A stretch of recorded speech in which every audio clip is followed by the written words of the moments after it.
Hola, ¿qué tal? ¿Cómo están? Me da mucho gusto estar nuevamente con todos ustedes aquí en estos segmentos para dar a conocer información sobre la nueva escuela mexicana en el nivel medio superior, en la preparatoria. Mi nombre es Juan Carlos López Mora y soy un pedagogo y estoy aquí para compartir esta información tan importante y tan necesaria en estos días. Hace unos días tuve la oportunidad de ver una película que se llama Radical. Seguramente ustedes ya la habrán visto o estarán por verla o han escuchado. Si usted es maestro, seguramente ya se la debieron haber recomendado. Y me gustó mucho la forma en la que abordan el tema de que por muchos años, aunque está enfocada en el 2012, si mal no recuerdo, 2011, 2012, eh, hablan de que por muchos años la educación en México ha seguido igual. Y me puso a pensar en que a pesar de que hay una reforma, la educación en México en muchas formas sigue igual.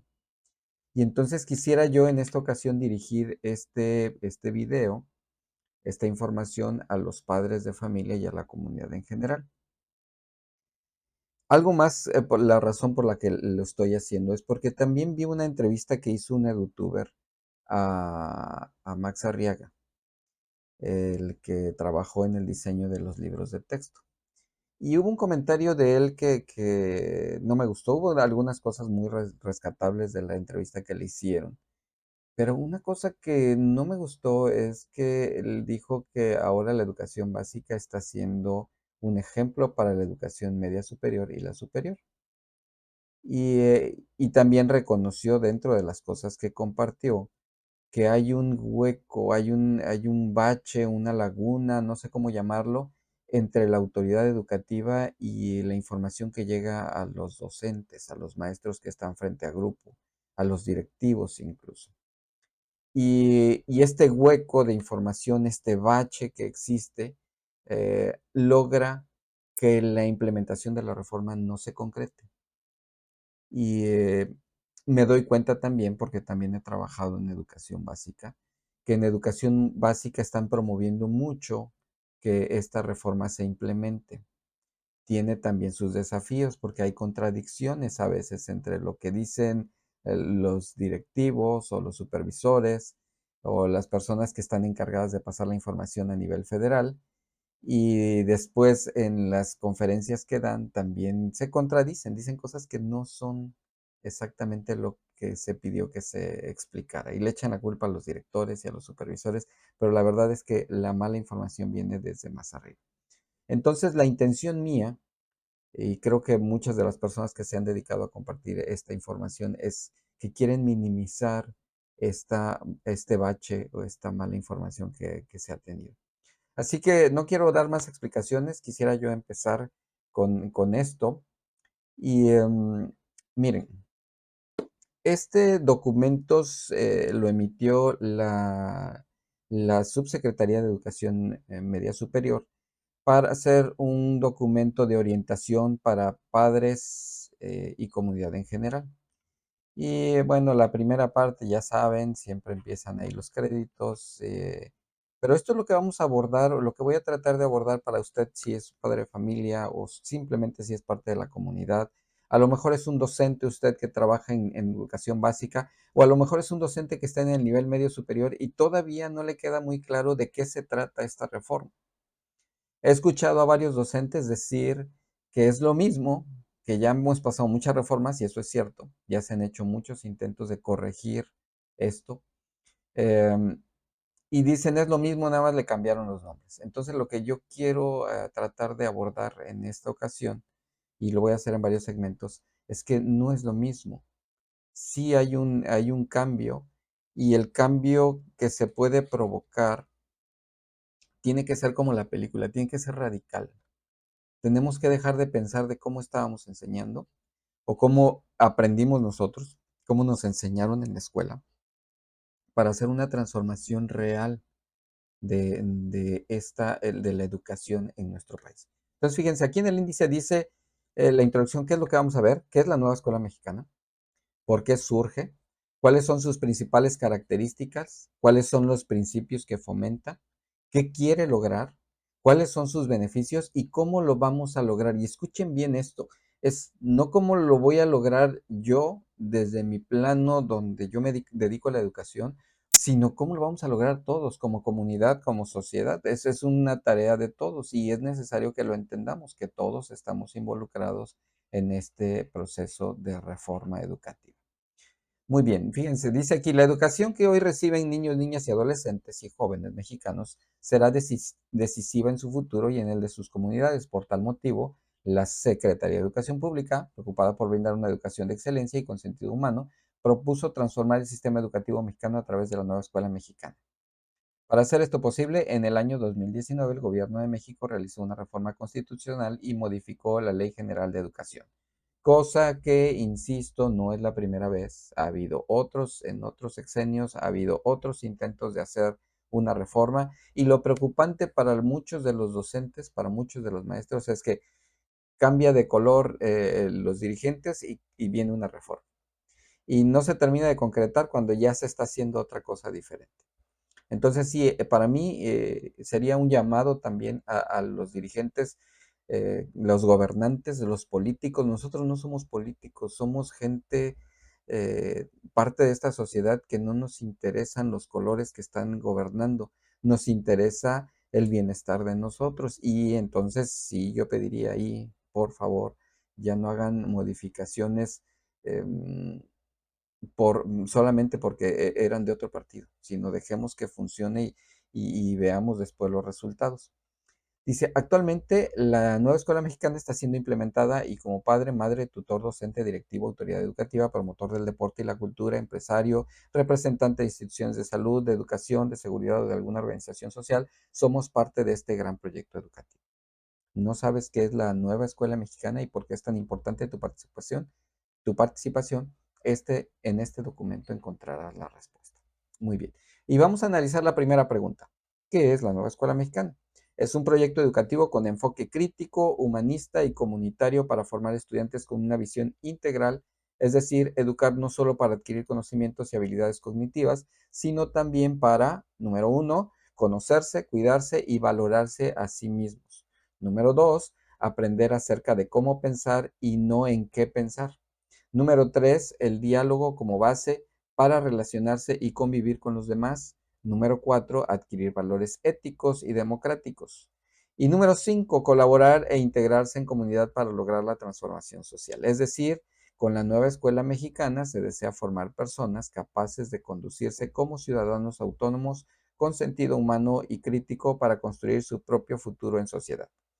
Ahora, creo que esto, cuando yo lo leo, cuando yo em, reflexiono sobre lo que dice, me doy cuenta que muchos mexicanos ya han logrado esta parte y no precisamente lo han hecho por la escuela en donde estudiaron. Hay un documental, una película documental que se hizo en el 2011, 2011, creo que sí, que se llama De Panzazo. Si usted no la ha visto, yo le pediría que también buscara la oportunidad de verla, porque en esta película retrata lo que está pasando en México y hablando de la educación o lo que ha pasado. Yo digo que sigue pasando, todavía tenemos muchas cosas ahí arrastrando y que no pueden cambiar. Pero regreso al punto. Dice aquí que este proyecto pretende que los alumnos se conozcan, se cuiden y se valoren a sí mismos. Esto es muy importante. Que aprendan acerca de cómo pensar y no en qué pensar. Insisto, también es muy importante ejercer el diálogo como base para relacionarse y convivir con los demás, no para tratar de convencer al otro de que está equivocado, que hoy en día tenemos esa división tan grande que hay en nuestro país de los que están a favor y en contra, igual de los partidos políticos, y que, insisto, habemos mucha gente que no militamos en ningún partido político, pero que sí nos interesa tener mejor una sociedad más unida, y a veces no se logra. Y esta reforma pretende que podamos aprender a convivir con los demás. Dice adquirir valores éticos y democráticos y colaborar e integrarse en comunidad. Que les insisto, creo que muchos ya lo han logrado y no precisamente en la escuela. Entonces, si ya hay muchas personas que lo han logrado y no lo han adquirido en la escuela, Entonces viene la siguiente pregunta, ¿por qué surge? Y dice aquí, dice, cuando los padres de familia animan a sus hijas e hijos a continuar asistiendo a la escuela es debido a que confían en que ello les servirá para que en un futuro ejerzan una profesión, mejoren sus condiciones económicas y tengan una mejor calidad de vida. A esto se le llama movilidad social intergeneracional, es decir, las nuevas generaciones logran tener mejores condiciones económicas y sociales que sus progenitores. Sin embargo, no siempre es así. En ocasiones las escuelas reproducen, profundizan e incluso legitiman las desigualdades académicas, económicas y sociales de quienes pasan por sus aulas. En este sentido, es fácil señalar que alguien no tiene recursos económicos porque no concluyó sus estudios, sin considerar siquiera si dicha persona tuvo las condiciones para ejercer su derecho a una educación integral o para acceder a un trabajo digno. Uno de los problemas en México es que tanto en las escuelas como en la sociedad se ha dado demasiado valor a la acumulación de conocimientos como un medio para mejorar la condición económica de las personas, pensando que únicamente se trata de competir y de ser el mejor, de adquirir mayores conocimientos y de obtener la mejor calificación. Todo esto ha llevado a creer que la educación es una carrera individual donde el esfuerzo personal y el egocentrismo servirán para ser exitoso. Sin embargo, la experiencia ha demostrado que el individualismo conduce al aislamiento, la reducción de posibilidades de crecimiento personal y social, de apoyo solidario entre personas, dentro y fuera de la escuela, así como a desequilibrios socioemocionales. Bueno, hasta este punto quiero detenerme tantito porque es verdad, creo que muchos de nosotros nos tocó una escuela donde competíamos por saber quién es el que obtiene el número más alto, la calificación más elevada. Y ese número más alto nos daba estatus. Ujú. El que tuviera la calificación más alta era el más inteligente, el más aplicado. En ese sentido nos daba ese estatus. Ahora, yo aquí difiero un poquito de que ese era el único factor o el factor que ha incrementado las desigualdades. Hubo por ahí un video que también estuvo circulando mucho en las redes sociales donde una maestra hasta bailaba ahí, hacía ahí un pasito muy interesante para tratar de ejemplificar que alguien se sentía más exitoso que otros solamente porque tenía mejores calificaciones. Pero no es verdad del todo esto que está diciendo, porque no es el origen de la desigualdad el que alguien, trabajara para tener un mejor desempeño en la escuela. Hoy en día en nuestra sociedad, todos trabajamos por tener un mejor desempeño para estar bien nosotros. Y la calificación, escúchenlo bien, de acuerdo a mi percepción personal, la calificación nos hacía sentir bien de forma personal. Es decir, que cuando un alumno reprueba, esto no lo hace sentirse bien, lo hace sentirse incómodo, no solo por el aspecto social, sino consigo mismo. Es decir, que cuando yo tuve una mala calificación, yo decía, algo estoy haciendo mal. Y es cierto que a veces no depende completamente del alumno, del trabajo, del esfuerzo del alumno. A veces hay otros factores que influyen en esto. Pero yo difiero un poquito de que el egocentrismo, el individualismo se promueve solamente a través de las calificaciones. Eso difiero y disiento de esta postura que se ha mostrado con esta reforma. Pero seguimos adelante. Dice, otro problema en educación es creer que toda la población de estudiantes debe adquirir los mismos conocimientos de la misma forma y en el mismo tiempo sin importar su contexto, características y necesidades. En este sentido, quienes no adquieren los conocimientos esperados en determinado momento son susceptibles de ser etiquetados, desvalorizados y excluidos de manera injusta, que es lo que yo estaba hablando hace un momento. Es cierto, tenemos una currícula que cubrir, pero es cierto que todas las personas son completamente diferentes y todas aprenden de forma diferente. O las personas, quiero decir también, que las personas todas tienen intereses diferentes. Ujú. Y aquí también era necesario hacer una reforma por esto, porque los intereses de las personas son diferentes. Y entonces, a lo mejor a mí, de forma particular, no me interesaba tanto cuando yo era estudiante algunas materias y me enfocaba más en otras que me llamaban más la atención. Y eso no solamente me ocurre a mí, le ocurre a todas las personas. Ujú. Y finalmente dice, un problema latente es creer que la escuela puede transformar vidas completas por sí sola. Es decir, prevalece el pensamiento de que la escuela es el único espacio donde aprenden los estudiantes, sin considerar que la familia y la comunidad son espacios de aprendizaje sumamente importantes, pues ahí adquieren saberes, conocimientos y valores que pueden ser complementarios a lo que aprenden en la escuela o servir para descalificar esos aprendizajes por no corresponder o no tener sentido con lo que viven en su realidad. En este último caso, la escuela no tendrá la mínima influencia en el estudiante, pese a todos los esfuerzos que pueda realizar la maestra, el maestro o el colectivo escolar.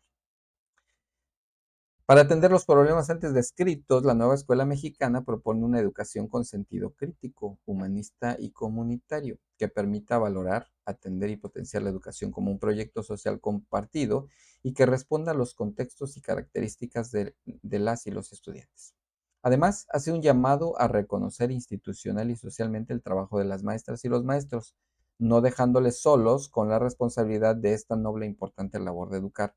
Por ello, la nueva escuela mexicana apoya su formación continua y autonomía didáctica, al tiempo de hacer un llamado a todos los miembros de las comunidades escolares y sociales a involucrarse y comprometerse en el proceso de transformación educativa.